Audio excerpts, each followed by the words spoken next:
As part of our confidence series, we're going to now take a look at what happens when we lose our confidence and how we can start to rebuild it.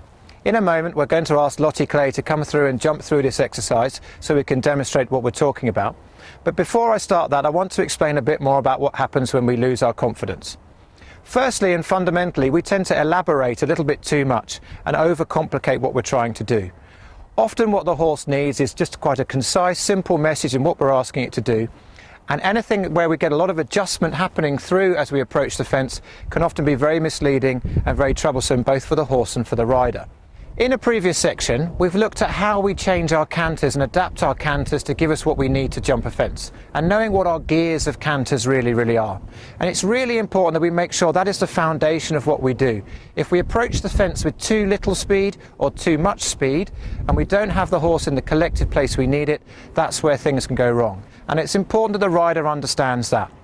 Then what we need to do is work through a process by which we then approach the fence, have a clear decision-making process, and then it's very much down to us to work with the horse and trust the horse to produce the end result.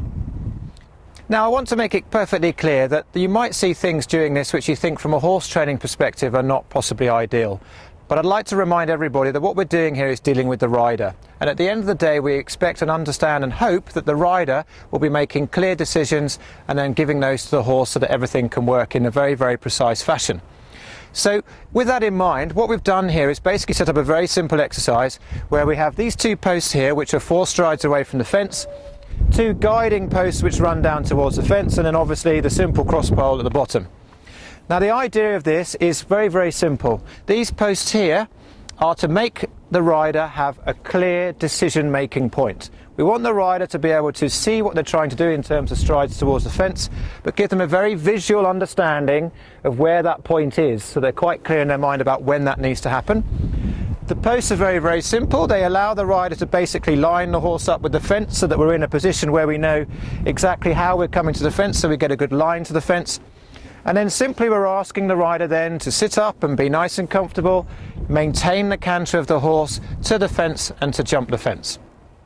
The exercise then becomes all about making sure that we have the canter to begin with, we have a decision-making point, and then these visual guides to allow us to jump the fence.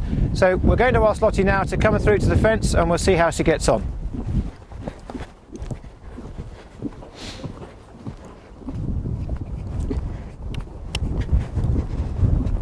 Okay, so Lottie, if you can come back in here for us.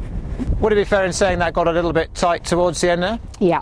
Okay, and so as far as the exercise goes, first of all, how did you feel your canter was? I think the canter was a little bit flat. Okay, and then from this decision-making point here, what happened between there and here to allow us to end up with us getting a little bit flat to the fence? As I thought the canter was a bit flat, I then chased him into the fence, which then made us a little bit too deep. Okay, so that's just a very good example of the kind of decision-making process that goes on. And so this time, what we're going to try and do is then work on a more expressive canter. Yes, get a bit more in the canter, and then a decision-making point from there in terms of understanding how we're approaching the fence. Yes?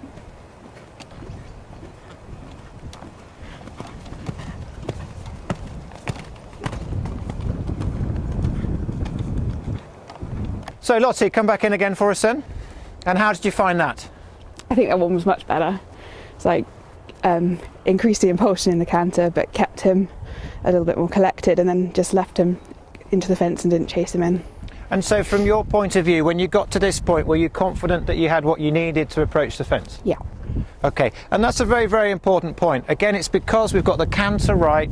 Lottie's happy with the canter. She sees a point here where she feels that the horse can approach the fence, and quite clearly there's no adjustment that's gone on in between here, which is where things can go wrong. So that's what I mean about over elaborating. Really, essentially, we want to have the right canter, make sure we have a good decisive point, and then trust the horse and maintain what you've got to jump the fence. And as far as our brain's concerned, that then builds the confidence that we need to jump a bit more clearly.